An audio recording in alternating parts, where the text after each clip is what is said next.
Tignan ko lang to Ayun. Ayan mo.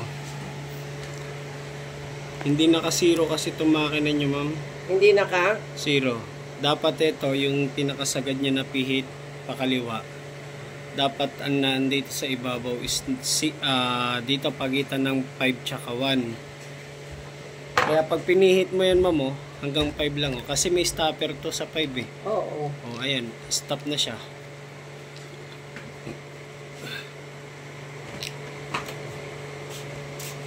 Sige po.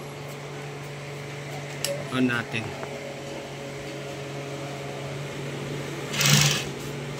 Five na yan, ano? Ayan. Pero, i-adjust pa po natin yan. Oo, kasi basahan. Dapat sa basahan. Malalaki ang ano niya, di ba? Opo. Tsaka, ito, adjust natin. I-zero ko muna. Hindi kasi ito naka-back to zero. Naka-zero itong ano eh. Oo, tapos? Ito Okay ma'am, na siya. hindi. Saglit ma'am. I-adjust ko to.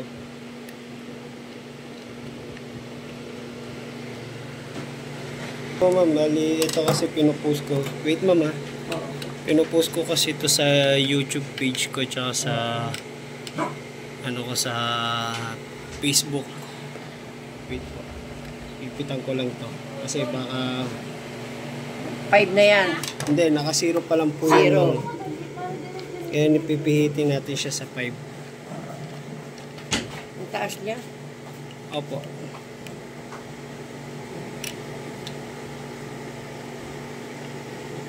Sige po. Medyo mahigpit ma'am yung tension natin sa ibabaw. Sa ano, malaki. Sa karayom. Ay, pero tignan mo yung ilalim mo. Oo, okay na siya. Yan, Para dito. madalang na po. Oo. Teka lang, dito tayo sa number. Ano to? Naka 4 pa 4, lang po yan ma'am. Hindi ko pa sinagad. 4 pa lang. Tingnan natin yung 2. Sige po, dinan nyo po yan. Yan nyo ng konti reverse. Nakaipit dito. Kaya masikip.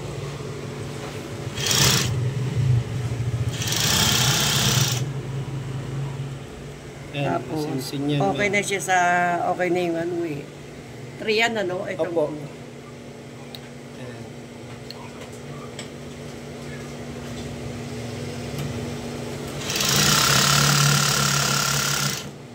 Parang napaka-chin-chin lang. Opo. Stretchable po kasi. May sisinsin pa yan. May ano? May sisinsin pa. May 1 pa eh. Oo nga. Yan. Masyado namang masinsin.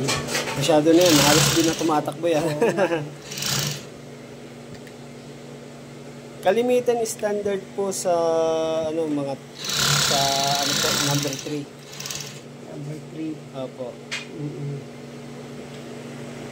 Okay na. Yung ano na lang niya. Yung alin po? Pumuputok siya.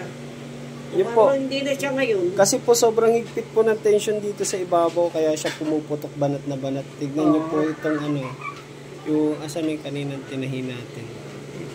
Ito mga putok na to eh. Okay.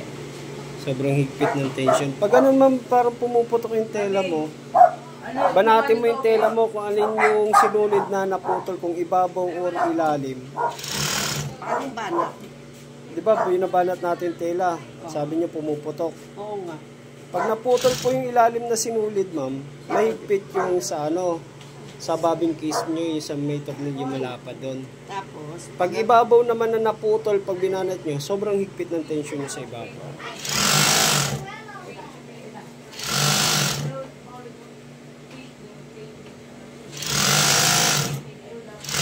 Tsaka ano pa ma'am concern sa thread rewinder?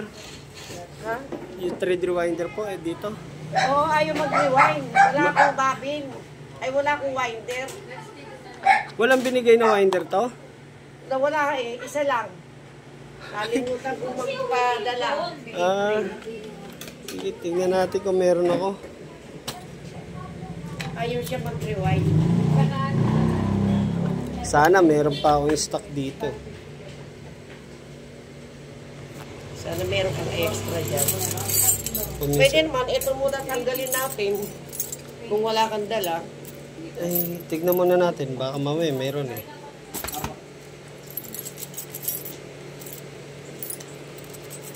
Wala akong nakakabili.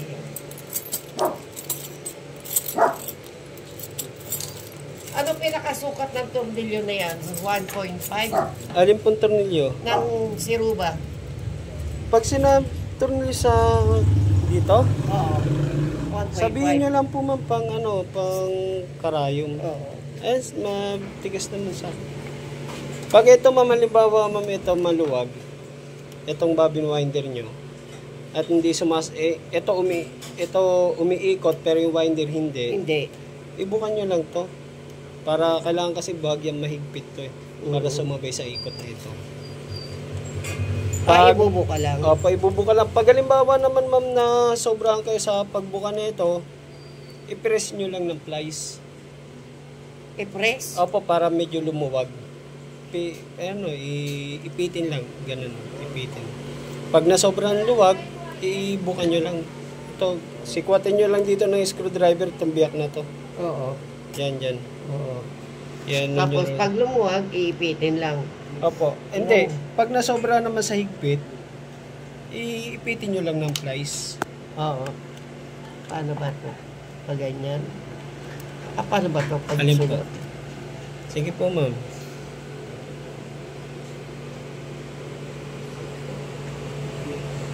Ito po. Yung...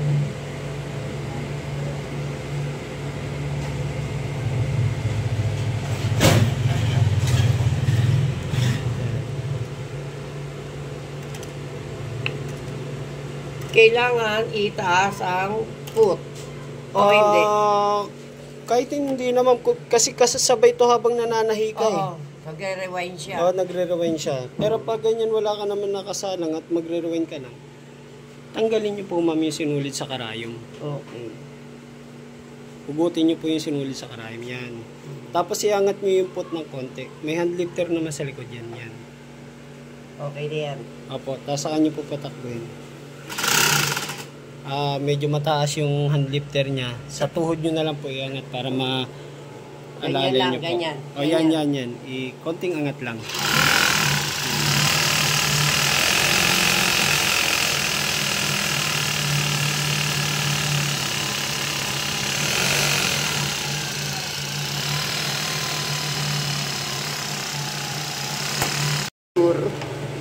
Bali, hindi siya napuno eh. Ano lang ma'am, i-adjust ko lang to kasi hindi na siya napuno. Oo. Pihitin ko lang to pababa. Kasi dapat na ito mapupuno yan eh. Oo nga. Kasi pag hindi yan napuno, yan. Tansya-tansya lang. Pihitin ko lang to pababa. Rewind ako ulit. Sige po, tulak niyo po ulit. Sige po.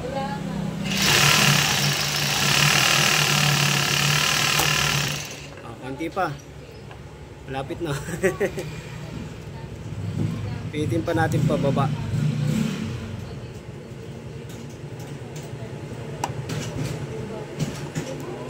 Okay na? Sige po.